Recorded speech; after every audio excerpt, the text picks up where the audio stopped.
കണ്ണനോട് ഇഷ്ടം കൂടിയാൽ പിന്നെ കാണുന്നതിൽ എല്ലാം സൗന്ദര്യം തോന്നും.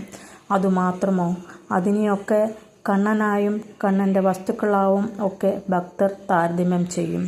മഴമേഘം കാണുമ്പോഴും അതുപോലെ തെളിഞ്ഞ നീലാകാശം കാണുമ്പോഴും ഒക്കെ കണ്ണൻ്റെ ശരീര സൗന്ദര്യത്തെക്കുറിച്ച് നമ്മൾ ഓർക്കും.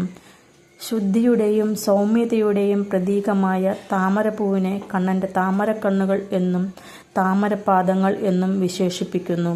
താമരപ്പൂവിൻ്റെ പിങ്ക് നിറമാണ് കണ്ണൻ്റെ ചുണ്ടുകൾക്കെന്നും കാലടികൾക്കെന്നും പറയുന്നു.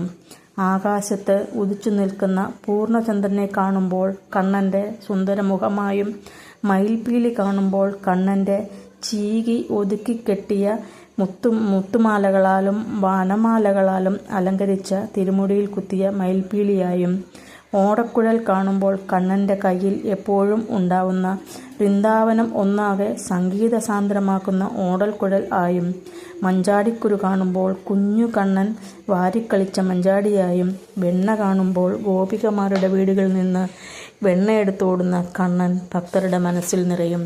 അങ്ങനെ കാണുന്ന എല്ലാത്തിലും ഭക്തർക്ക് കൃഷ്ണനെ കാണാൻ സാധിക്കട്ടെ. എല്ലാം കൃഷ്ണമയമാവട്ടെ. എല്ലാവരുടെ മനസ്സിലും കൃഷ്ണപ്രേമം വളരട്ടെ. ജയ് ശ്രീകൃഷ്ണ. ഹരേ കൃഷ്ണ. ഹരേ ഗോവിന്ദ. ഹരേ മാധവ.